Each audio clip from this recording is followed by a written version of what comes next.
Ce journal vous est offert par le FPI, Fonds des promotions de l'industrie, votre partenaire privilégié pour la réussite de vos projets.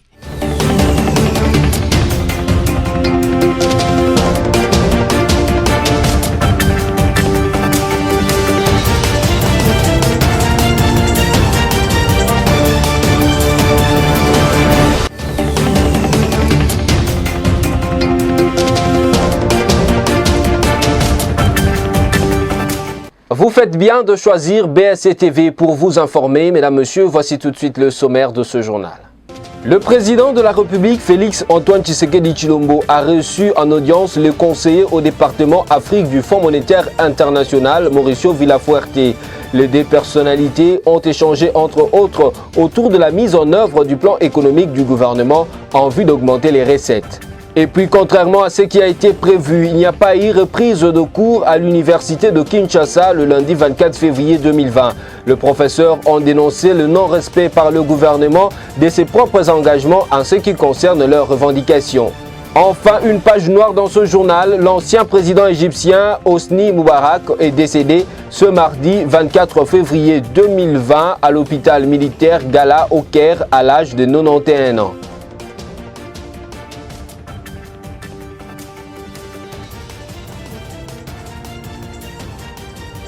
Bienvenue à toutes et à tous. Pour restituer de sa mission d'une semaine auprès des institutions de la RDC, Mauricio Villafuerte, conseiller au département Afrique du Fonds monétaire international, a rencontré le chef de l'État Félix Tshisekedi.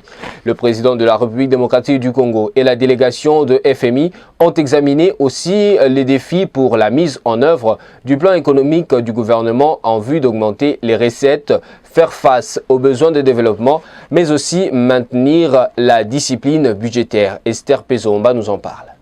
Le conseiller au département Afrique du Fonds monétaire international a fini sa mission auprès des institutions de la République démocratique du Congo. Mauricio Villafuerte est allé dire au revoir au chef de l'État et lui faire un briefing des défis à mettre en œuvre sur le plan économique en vue du développement de la RDC. Ils ont convenu d'insister sur l'augmentation des recettes et la discipline budgétaire. Visiter les pays pour examiner la situation économique et la performance de mise en œuvre du programme de référence approuvé pour notre administration le décembre dernier. Et pendant la réunion, nous avons discuté les défis pour mettre en œuvre le plan économique du gouvernement. Et les discussions étaient focalisées sur comment augmenter les recettes pour faire face aux besoins de développement et en même temps comment maintenir la discipline budgétaire en termes de maîtriser les dépenses. Vous savez, il y a un programme de référence qui comprend le plan économique du gouvernement. Alors, toutes les discussions se déroulent dans ce contexte. Nous sommes prêts pour donner des conseils, des politiques et en même temps de donner d'assistance technique pour raffiner les politiques et identifier comment augmenter les recettes de l'État. Le haut fonctionnaire du FMI s'est fait accompagner auprès du chef de l'État par Philippe Egoumé, représentant résident du FMI en RDC. L'Afrique, à travers l'Union africaine, se trouve être le grand bénéficiaire de la promotion de la paix entre Kigali et Kampala.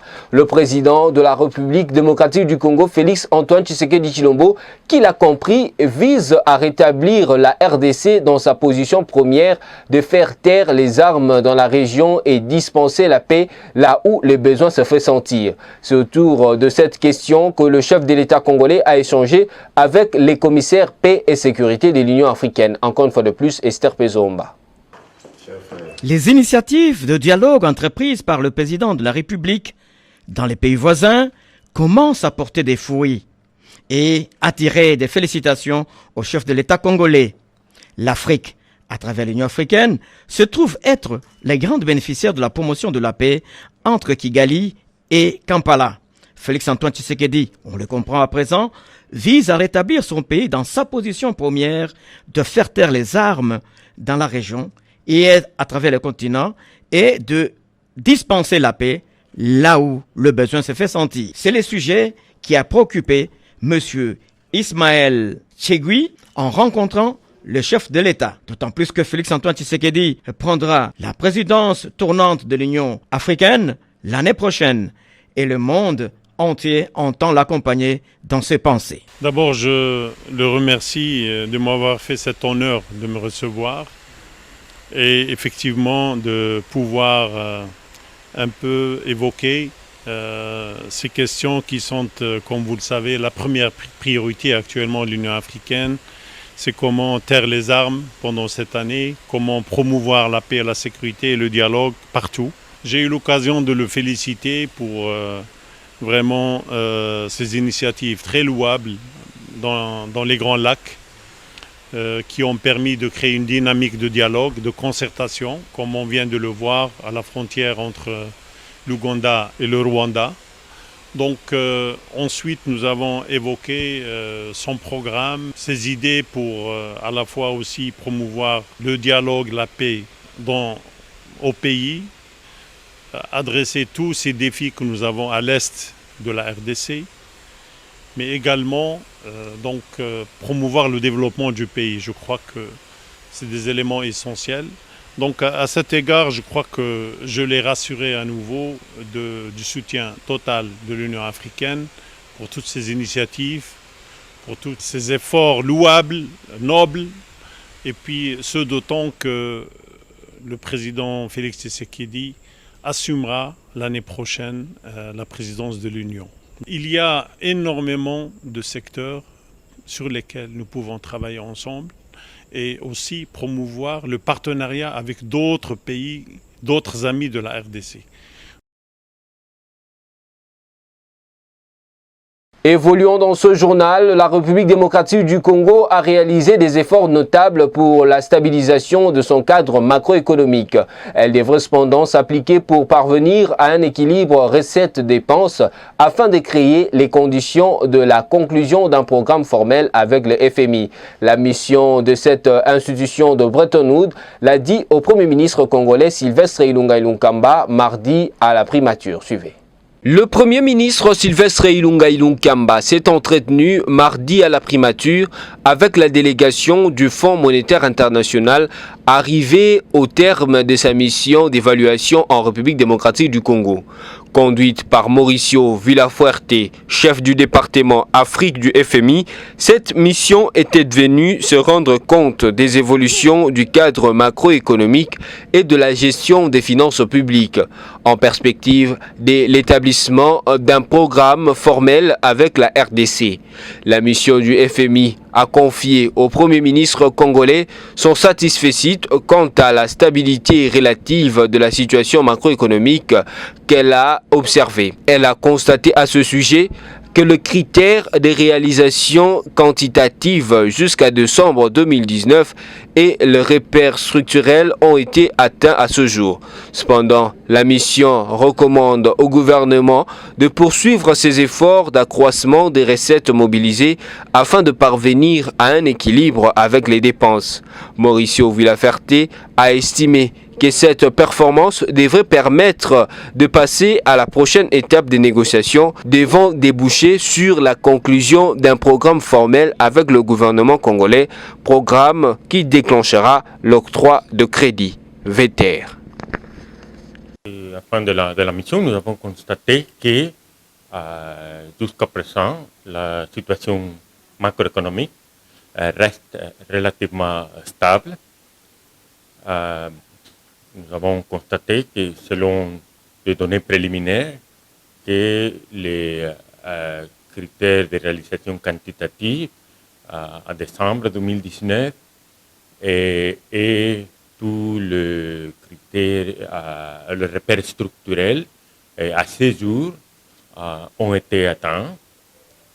Et nous avons aussi observé dans l'exécution du budget 2020, sur la base des données à mi-février, qu'il y a des pressions de dépenses importantes et en même temps les recettes la collection de recettes reste faible et ça a produit une reprise des avances de la Banque centrale au gouvernement et aussi une réduction des réserves internationales.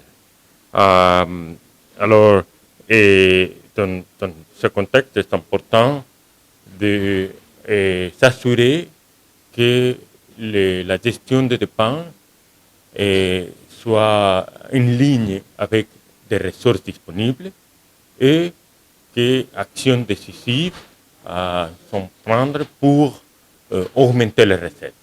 C'est le défi clé pendant les prochaines semaines et mois pour les autorités. Augmenter les recettes de façon soutenable et qui en même temps finance le développement et promoivre un climat des affaires et la croissance économique. Vous savez, le programme, il y a maintenant un programme de référence qui couvre les périodes jusqu'à mai cette année. Et la performance dans ce programme de référence, une bonne performance, devrait permettre de passer à la prochaine étape, la négociation d'un programme formel, comme je l'ai dit, une facilité élargie de crédit. Tout à fait autre chose, le ministre en charge de la coopération internationale a reçu à son cabinet de travail une délégation des élus de la province de la Chopo. L'état du site Kosbaki, situé dans la commune de Bandalungwa, devra abriter le 9e jeu de la francophonie ainsi que l'état des universités de Kinshasa et de Kisangani était à l'ordre du jour de cette audience. Clarisse Bebimouika. La réhabilitation du site Kosbaki, situé dans la ville-province de Kinshasa, dans la commune de Bandalungwa, pouvant servir des cadres pour la 9e édition de Jeux de la francophonie, et l'état actuel de cliniques universitaires et de l'université de Kisangani, qui souffraient du manque d'équipement depuis leur réfection, sont là les éléments retenus de la visite de la délégation composée des élus de la province de la Chopo, chef-lieu Kisangani et de l'Ituri, auprès du ministre d'État à la coopération internationale, intégration régionale et francophonie, Maître Pépin Guillaume Manjolo. La même demande a été faite pour la maternité de Kisangani, dont l'état actuel laisse à désirer, ainsi que l'appui du ministère de la coopération dans le cadre des échanges avec d'autres universités. Ces élus ont sollicité le patron de la coopération sur son implication quant à ces préoccupations qui profiteront directement à la population de cette partie du pays. Surpris par le pragmatisme du ministre d'État à l'égard de recommandations soulevées par la bouche de leur porte-parole, ces élus ont réagi. Nous avons été voir son Excellence le ministre d'État. Il y avait 3 dossiers qui nous avaient tenus à cœur. Nous avons été agréablement surpris de voir que le ministre a une oreille attentive et nous avons été flattés par son pragmatisme parce que lui, il agit autrement. Aussitôt vous lui posez les problèmes, lui ne donne pas de promesses, il agit directement. Dès demain, il a proposé des pistes de solutions et il a dit que nous allons voir les résultats dans les jours à venir. Le développement de la province de la Chopo passe, entre autres, par la relance du secteur de l'éducation à travers la construction et la réhabilitation des infrastructures modernes. Maître Pépin Guillaume Manjolo, très à l'écoute des doléances de ressortissants de cette province, a assuré sa participation efficace. Changeons de chapitre, les FRDC affirment avoir tué 7 combattants de forces démocratiques et alliés ADF au cours des différents affrontements qui ont eu lieu vendredi 21 et dimanche 23 février 2020 en ville et territoire de Béni dans la province du Nord Kivu. Christelle Genda nous donne les détails dans cet élément.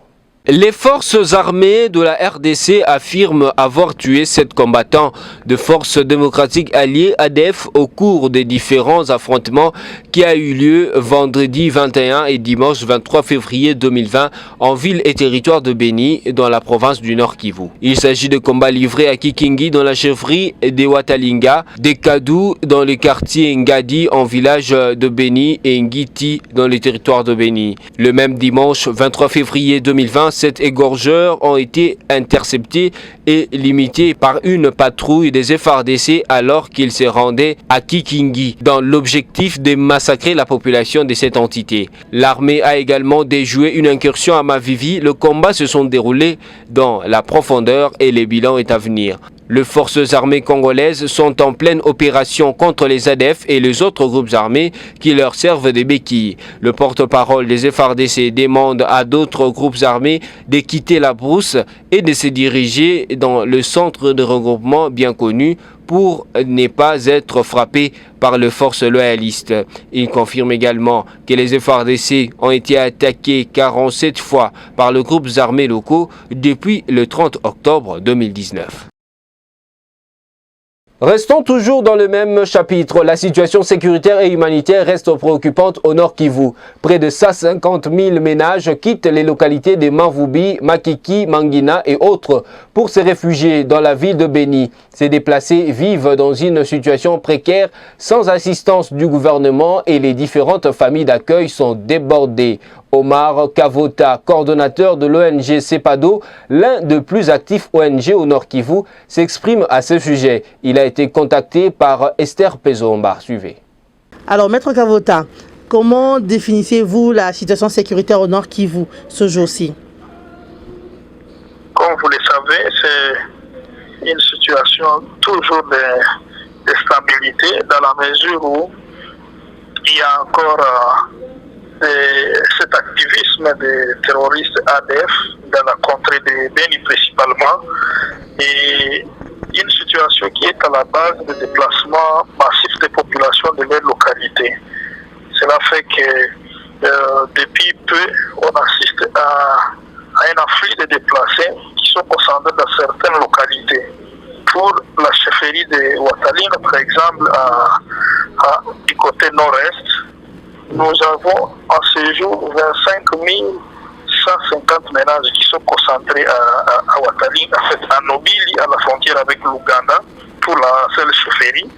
Et cela, ça comptait plus ou moins 150 000 ménages qui sont parsemés soit à Beniville, à Oicha, et même d'autres ménages qui se seraient détachés dans la partie de la province de l'Ituri. Nous pensons qu'au-delà de la situation sécuritaire qui est volatile, il y a ce drame humanitaire qui doit attirer l'attention des uns et des autres parce que ce drame est vraiment patent.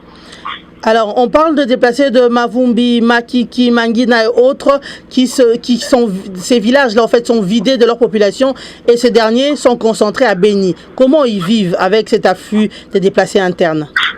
Mais ils vivent dans des conditions précaires parce que nombreux sont effectivement concentrés dans des familles d'accueil, mais des familles d'accueil qui n'ont plus de quoi vivre. Ils s'observent pratiquement une flambée des prix sur le marché, les prix ont doublé, triplé, et cela fait que les familles d'accueil ne savent même pas supporter cet afflux. Il y a des familles qui peuvent recevoir, ou une seule famille peut recevoir 3, 4, 5 ménages de déplacés, ce n'est pas facile. Il y a ceux qui pratiquement passent nuit à la belle étoile parce qu'ils n'ont pas reçu de famille d'accueil. Nous pensons que la situation elle est vraiment dramatique. Et le gouvernement congolais n'apporte jusque-là aucune assistance à ces déplacés?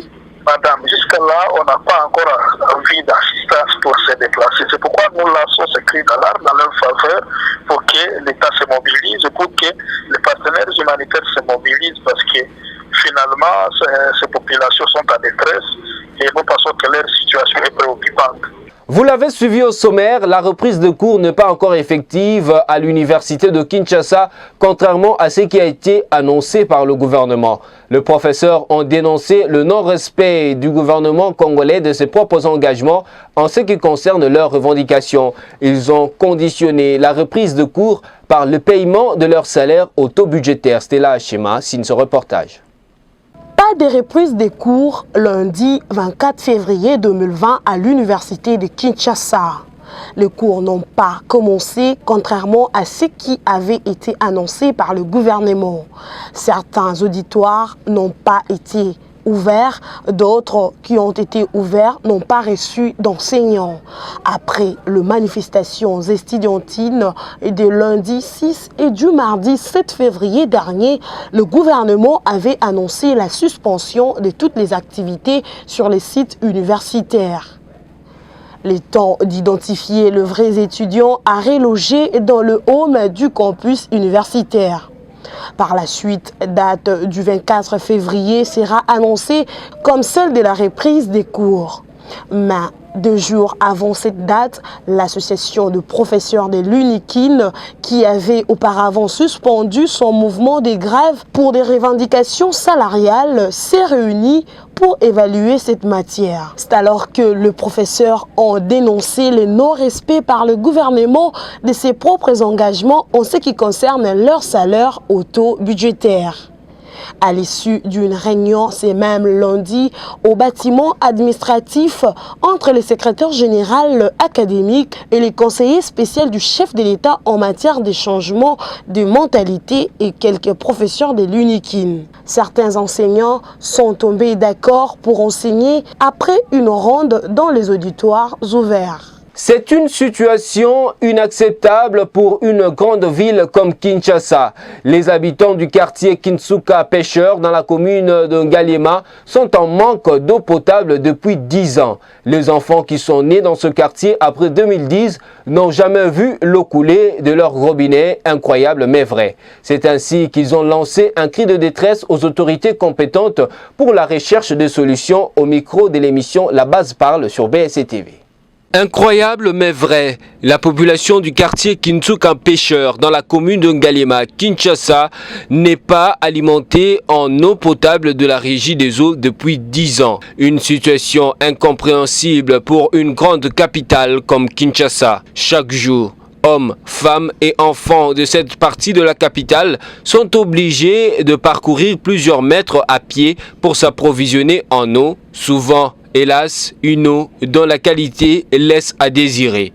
Au micro de l'émission La Base Parle sur BSC TV, les habitants de ce coin de la capitale ont lancé un cri de détresse aux autorités. Il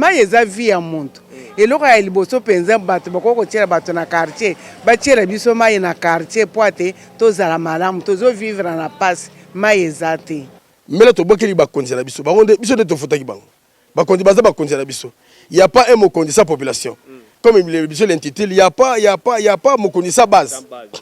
Donc, bisous de la base à Bakonzi. Bakonzi, l'urgence s'impose donc à la régie des distributions d'eau, elle qui est censée approvisionner chaque ménage du pays en eau potable pour faire les nécessaires pour que l'eau coule de robinet des habitants des Kintsuka Pêcheurs.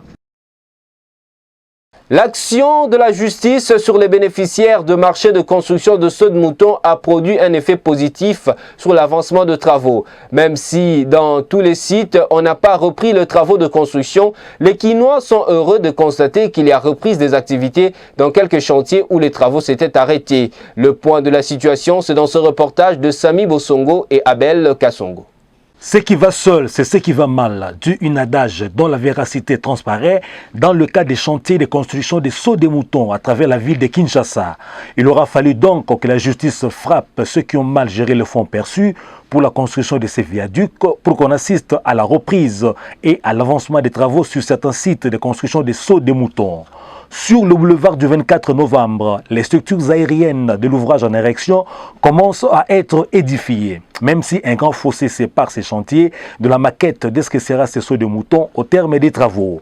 Au rond-point Mandela, croisement entre les boulevards du 30 juin et du 24 novembre, les travaux évoluent des plus belles. Ici, l'on témoigne et certifie qu'il n'y a jamais eu arrêt des travaux quand ailleurs ça n'allait plus.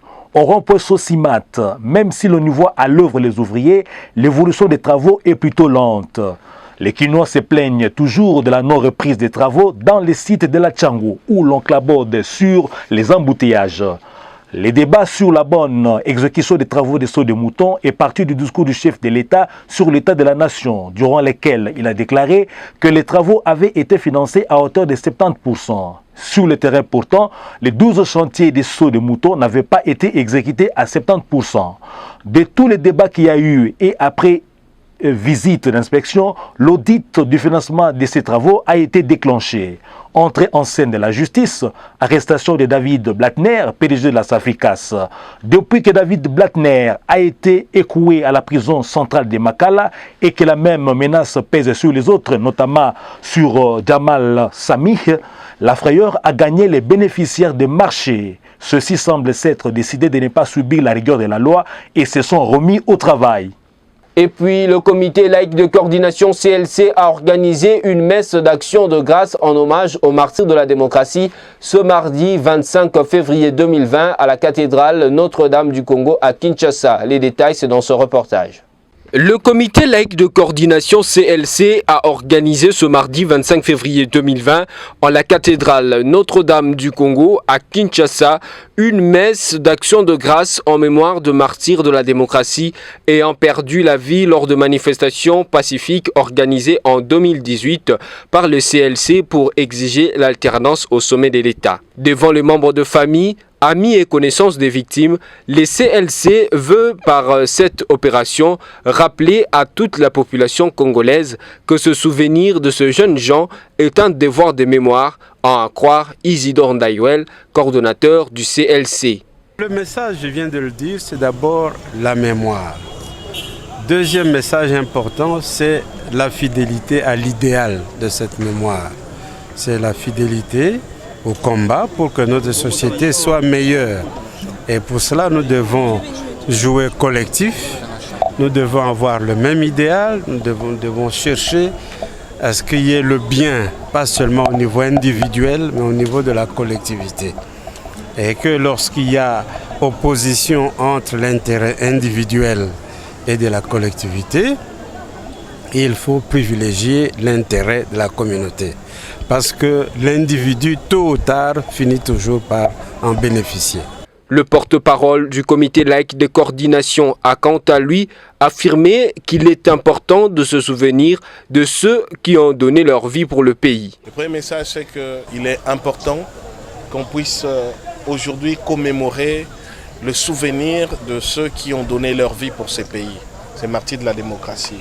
Pour ce faire, nous demandons que le 16 février soit retenu désormais comme une date qui, à l'instar du 4 janvier, qui est une date pour les martyrs de l'indépendance, le 16 février soit désormais une date en mémoire des martyrs de la démocratie. La deuxième chose à retenir, c'est que l'impunité doit cesser. On ne peut pas maintenir les cycles de répression, massacre, et on oublie, on passe à autre chose. Le CLC va désormais s'aligner à côté de ses partenaires spécialisés dans l'action judiciaire pour se constituer partie civile et accompagner les plaintes des autres victimes, non seulement de ceux qui ont perdu leur vie, mais de ceux qui ont perdu leur intégrité physique, de ceux qui ont subi beaucoup de conséquences lors de la répression, pour qu'une action judiciaire soit ouverte, une plainte soit déposée et qu'on identifie les responsables. Notez que plusieurs jeunes ont payé le prix de leur vie, comme Rossi Mukendi, pendant les marches du CLC. 2 ans après, leurs compagnons exigent l'ouverture de dossiers judiciaires afin que les auteurs moraux et physiques de ce crime soient punis par la loi. Terminons ce journal, mesdames, messieurs, par cette information à l'international. L'ancien président égyptien Hosni Moubarak est décédé ce mardi 25 février 2020 à l'hôpital militaire Gala au Caire, quelques semaines après avoir subi une opération chirurgicale. Lui qui a régné pendant 30 ans à la tête de l'Égypte s'est éteint à l'âge de 91 ans. Christelle Genda nous en dit plus. L'ancien président égyptien Hosni Moubarak est décédé ce mardi 25 février à l'hôpital militaire Gala au Caire, quelques semaines après avoir subi une opération, a rapporté la télévision nationale. Il s'est éteint à l'âge de 91 ans. La présidence égyptienne devra se charger d'organiser le funérail. Hosni Moubarak avait fait plus de 30 ans au pouvoir. Depuis 1981, il avait été contraint de démissionner en 2011 à la suite de manifestations mouvement du printemps arabe. Emprisonné au lendemain de la révolution du Nil pour corruption et pour avoir ordonné le meurtre de manifestants, il avait été acquitté de la plupart des charges qui pesaient contre lui après le retour au pouvoir de l'armée dirigée par l'actuel président Abdel Fattah al-Sisi et remis en liberté en 2017. Ce journal est terminé, mais si vous nous avez pris en cours de diffusion, je vous convie à suivre le rappel de principaux titres. Le président de la République, Félix Antoine Tshisekedi Tshilombo, a reçu en audience le conseiller au département Afrique du Fonds monétaire international, Mauricio Villafuerte. Les deux personnalités ont échangé entre autres autour de la mise en œuvre du plan économique du gouvernement en vue d'augmenter les recettes. Et puis, contrairement à ce qui a été prévu, il n'y a pas eu reprise de cours à l'université de Kinshasa le lundi 24 février 2020. Les professeurs ont dénoncé le non-respect par le gouvernement de ses propres engagements en ce qui concerne leurs revendications. Enfin, une page noire dans ce journal, l'ancien président égyptien Hosni Moubarak est décédé ce mardi 24 février 2020 à l'hôpital militaire Gala au Caire à l'âge de 91 ans.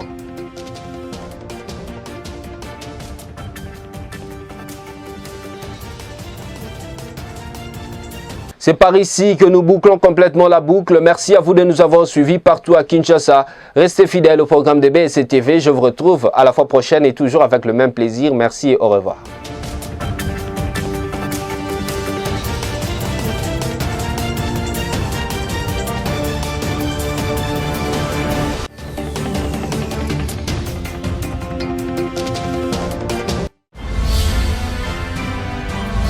Ce journal vous a été offert par le FPI, Fonds des promotions de l'industrie, votre partenaire privilégié pour la réussite de vos projets.